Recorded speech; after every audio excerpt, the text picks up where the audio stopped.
अस्सलाम वालेकुम अज़ीज़ा ने मन आपको आपके दोस्त आपके भाई तैयब इजाज़ का सलाम है। लाहौर स्मार्ट सिटी के हवाले से मेरा आज का व्लॉग है। पहले मेरे पास एक केस स्टडी मैं ज़रा गाइड करना चाहूँगा उन तमाम तर लोगों को जिनको आइडिया नहीं है। स्पेसिफिकली इस वक्त तो देखें कंप्लीट नोटिफिकेशन आ चुका है, चाहे लाहौर स्मार्ट सिटी है चाहे कैपिटल स्मार्ट सिटी है, कि आपको अपनी इंस्टॉलमेंट सबमिट करनी है और अदरवाइज़ 22 मार्च के बाद आपके पास ऑप्शंस नहीं है। फ़ाइल कैंसिल हो सकती है या नए पेमेंट प्लान पे चली जाएगी। रिफ़ंड की तरफ जाएंगे तो 1.5 साल बाद मिलेगा। तो क्लियर इंडिकेशन है उन तमाम तर लोगों के लिए जिनके पास लाहौर स्मार्ट सिटी की फाइल्स मौजूद हैं, पैसे उन्होंने अप टू डेट जमा नहीं कराए हुए, उनके पास कोई और ऑप्शन नहीं है, अप टू डेट पैसे जमा करवाना लाजमी है। अब इस सूरत हाल में अगर आप परचेजिंग की तरफ जाते हैं तो जो पोजेशनेबल प्रॉपर्टीज़ हैं वो महंगी हैं और जो नॉन पोजेशनेबल प्रॉपर्टीज़ हैं डेफिनेटली वो कुछ माइनस में या कुछ लेवल पे। लेकिन अगर आप बाइंग की तरफ जा रहे हैं या सेलिंग की तरफ जा रहे हैं, जहन में रखिएगा, लेट अस सपोज मेरे पास एक फ़ाइल मौजूद है लाहौर स्मार्ट सिटी की, 40 लाख रुपया उसका टिल डेट जमा होना चाहिए तब वो ट्रांसफ़र होगी और मैंने जमा नहीं कराए हुए, मैंने 30 लाख जमा कराए हैं। इस सूरत में अगर मैं फ़ाइल बेच रहा हूँ तो मेरे पास दिन ही 4-5 बचे हैं। 10 लाख रुपए की ओवर ड्यू अमाउंट है जो मेरे सर पे मंडला रही है और मेरे पास नहीं है जमा करवाने के लिए।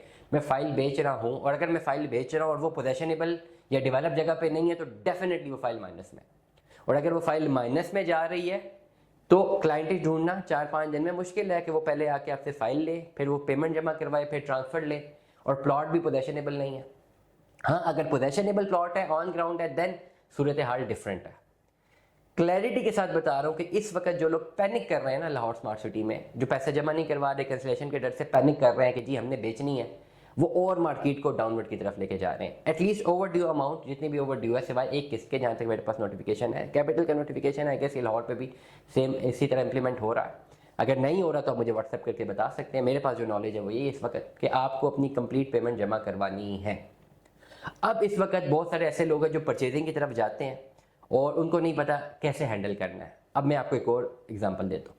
अगर इस वक्त आप परचेजिंग की तरफ जा रहे हैं एक ऐसी फाइल लाहौर स्मार्ट सिटी की जिसमें 40 लाख रुपए जमा होना चाहिए तब ट्रांसफ़र मिलेगी, लेकिन सेलर ने 30 लाख जमा कराया हुआ है। अब 30 लाख सेलर ने जमा कराया हुआ है, डेफिनेटली उसके पास 10 लाख नहीं है, इसलिए फाइल बेच रहा है। और वो फाइल बेचते वक्त कभी भी ऐसा नहीं करेगा कि 10 लाख और जमा करवा दे, वो तो कहेगा मुझे फाइल बेचनी। अब क्या होगा, अब अगर परचेजर फाइल ले रहा है तो उसका प्रोसीजर ये होगा, मुझसे अक्सर लोग जिनको नॉलेज नहीं है मुझसे पूछते हैं इस हवाले से, ये बहुत इंपॉर्टेंट है कि अब अगर आप ये फाइल ले रहे हैं, डेफिनेटली ये जो आप डील कर रहे हैं किसी अथोराइज डीलर के थ्रू हो रही होती है, किसी ना किसी का लेटर हेड लगा होता है, डायरेक्ट आप ट्रांसफर नहीं ले रहे होते, नंबर 1। नंबर 2, जब आप ट्रांसफर ले रहे हैं तो ये 30 लाख रुपये ऑलरेडी जमा है जो सेलर का है, जो 10 लाख रुपए की अमाउंट है जो कि सेलर ने जमा करवानी है लेकिन उसके पास पैसे नहीं है, डेफिनेटली अब वो परचेजर जमा करवाएगा।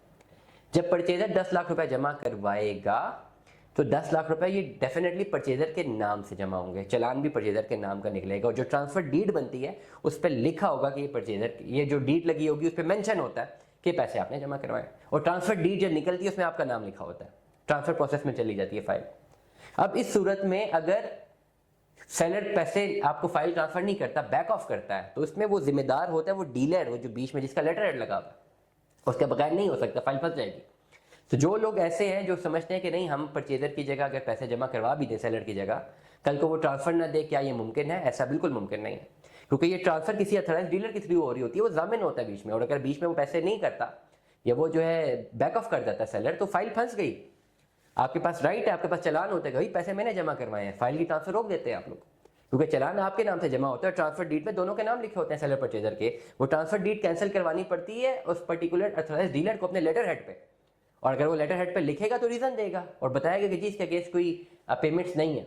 तो इसलिए इस तरह की जब आप ट्रांसफर ले रहे होते हैं तो ये सेफ एंड सिक्योर्ड होती हैं। जब आप ट्रांसफर लेते हैं, अगर परचेजर पैसे जमा करा भी देता है तो वो सिक्योर्ड होते हैं, वैसा नहीं होता कि वो सिक्योर्ड ना हो, वो पेमेंट सिक्योर्ड होती है और उसका जामिन वो अथोराइज डीलर होता है जिसके लेटर हेड पे ये जो ट्रांसफर करवा रहा है। और डेफिनेटली स्मार्ट सिटी इटसेल्फ भी, क्योंकि जब सेल हो रही होती है तो परचेजर और सेलर दोनों का नाम ट्रांसफर डीड के ऊपर आ चुका होता है।